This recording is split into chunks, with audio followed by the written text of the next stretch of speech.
Hello, my friend. Today I'm going to tell you about a quest in the game Black Myth Wukong that stretches from the 1st to the 6th chapter. This is the quest of the Five Skandha Pills.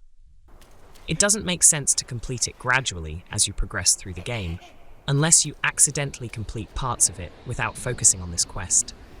But when you get to the 6th chapter, it's imperative to complete it as much as possible.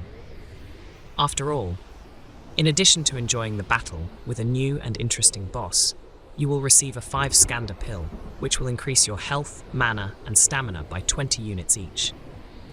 Firstly, although the increase is small, such small upgrades can significantly increase your stats in general, which will help you a lot in the battle against the final bosses of the game. Secondly, if you play a new cycle of the game, New Game Plus, you will not be able to return to the original game. That is, you need to make all available improvements before starting New Game Plus. And thirdly, if you plan to close all the achievements of the game, you will receive the achievement the Five Skandhas for creating the Five Skandha Pill. The procedure is as follows. Go to Chapter 1, Black Wind Mountain. Here you need to find the Skandha of Form. To do this, go to the Forest of Wolves and then Front Hills. Here you need to find a stone head lying near a stream and interact with it. You will most likely have a small video scene with a monkey sitting on this stone head, and when you appear, it will run away. This happened to me during my first playthrough. I didn't have time to record it, but I didn't interact with the head itself. Chapter 2, Yellow Wind Ridge. Here you need to get the Skandha of Feeling.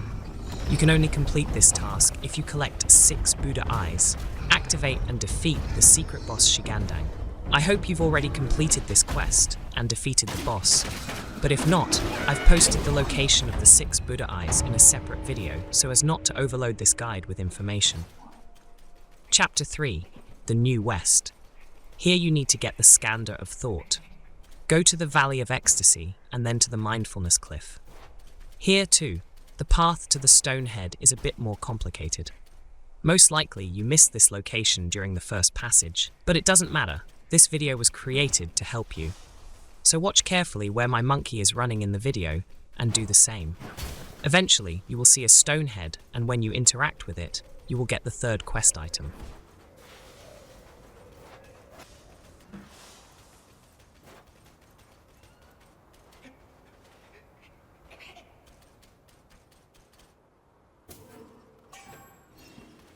Chapter 4, The Webbed Ridge. Here you need to get the Skandha of Choice. Go to Webbed Hollow and then the Purifying Spring. This is a standard and familiar procedure. Run and find the stone head. After the interaction, you'll get a quest item. Then you skip Chapter 5 altogether. Well, in this quest, you skip it because there is nothing necessary for this quest. But of course you need to go through it to get to the 6th chapter. Chapter 6, Mount Huaguo. Here you need to get the Skandha of Consciousness. You'll have to work hard in this chapter, but you're a monkey with a lot of experience fighting various bosses.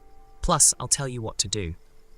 You can only get this quest item if you defeat the boss, Giant Shigandang. You can only activate the boss fight when you have collected all 4 of the previous Skandhas. Before you fly to the boss, and you'll be flying to him in the cloud, you need to prepare. None of your skills will help you in this battle. The battle is based purely on simple staff attacks and charged focus attacks. Therefore, the best thing you can do is to redistribute your skills in any altar and activate Spellbinder. I have quite a few sparks at the time of recording. You may have less. The most important thing you need is to level up Spellbinder, Smash Stance, and in the Survival branch, all the talents that increase mana and attack. Just to remind you, you get the Spellbinder skill for defeating the secret boss in the 3rd chapter. The boss is called the Green-Capped Martialist. The skill works as follows. You collect as much mana as you can, activate Spellbinder, and the more mana you have, the greater your physical attack with the staff. But all other skills will be blocked. It's a good thing that you don't need them in this battle. If you need to know more about this build, write in the comments and I'll make a separate detailed video, especially since I already have the material for it ready. So, fly to Foothills and from there to mantis-catching swamp. This is the shortest way to Giant Shigandang. You can see how to fly in the video. I'm not going to describe the path. I think everything is clear.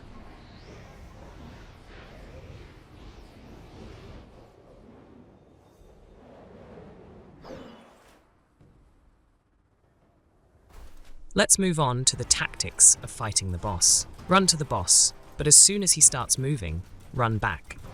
His powerful punches are hard to dodge, and he hits so hard that he can kill with a single blow. So when he's actively waving his arms, just stand at a safe distance and wait. When the boss hits the ground with his hands, he launches shockwaves on the ground. You need to jump over them. I wasn't very good at it, but they don't do much damage, so I just took the damage from the waves in the face and then drank a jar to replenish my health. When the boss freezes in place after hitting the ground with his hands, run to him as quickly as possible. For this fight, it's better to use Pilgrim's Set. 2 items from it significantly speed up your running speed. While the boss is stationary, you need to deal maximum damage to the blue crystals on his hands. As soon as the boss starts moving, run back again and wait for the next opportunity to beat the boss. After the victory, the boss will fall down. You need to run up his body and get the Skandha of Consciousness.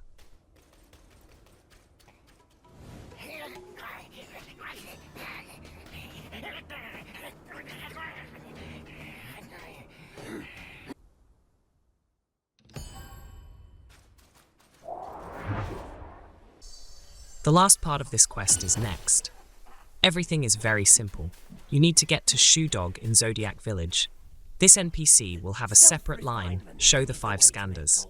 After a short dialogue, a new line will appear, make 5 Skandhas Pill. As you can imagine, clicking on it will give you 5 Skandha Pill, which will increase your stats. You will also get an achievement as a bonus, the 5 Skandhas. That's all for now. This quest is over. Congratulations, my friend. But there are still quite a few hidden quests in the game that are worth completing. I post information about all of these quests on my channel, so don't miss new useful videos and tips from me. Subscribe to the channel, and your likes and comments will be the best reward for me. I also accept requests for walkthroughs and analysis of other games, so write in the comments what game you want me to explore. That's all. I'm saying goodbye, and see you in the Black Myth Wukong.